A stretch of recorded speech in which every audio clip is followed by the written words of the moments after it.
আসসালামু আলাইকুম, সবাই কেমন আছেন? আশা করছি সবাই ভালো আছেন এবং সুস্থ আছেন। আমরাও খুবই ভালো আছি। আর প্রতিদিনের মতো বিকেলবেলা বেরিয়ে পড়েছি ঘুরতে। আজকে আমরা একদমই নতুন একটা জায়গায় এসেছি, একদম প্রত্যন্ত গ্রাম অঞ্চল। আমি যেহেতু গ্রামে থাকি তাই সবসময় গ্রামে ঘোরাঘুরি করি। আর সত্যি কথা বলতে প্রকৃতি আমাকে সব সময় টানে। তো আজকে আমরা আসছি দিঘিরহাট,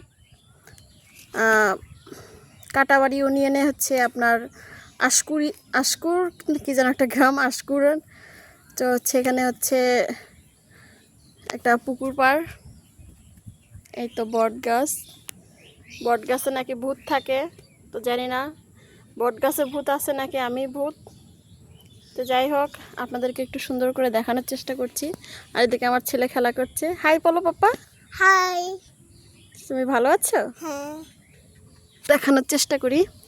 এই যে এখানে ছোট বড় অনেক বট গাছ আছে। বট গাছটা অনেক সুন্দর না? দেখেন, কিছুটা লাভ আকৃতির। এখানে যে আরো ছোট ছোট বট গাছ। ওই দিকে এই যে আমার হাজবেন্ড, এদিকে আমাদের চলার সঙ্গী আমাদের পঙ্খিরাজ।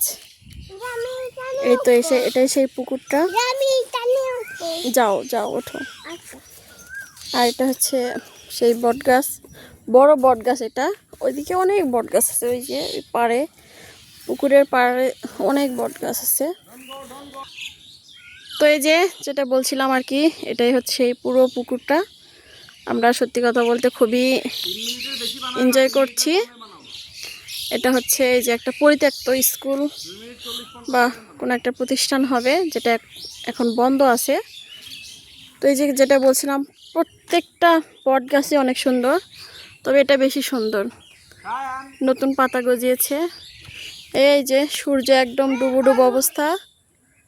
তো আমরা একটু পরেই চলে যাব। কই ওকে দেখতে পাচ্ছি না তো। সায়ানকে দেখাচ্ছি, কোথায় গেছে, ঘুরতেছে।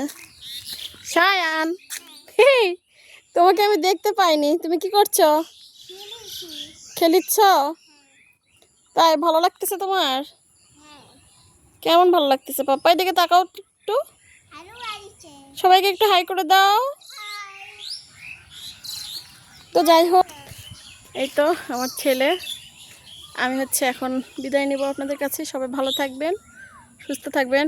আর সত্যি কথা বলতে প্রচণ্ড গরম।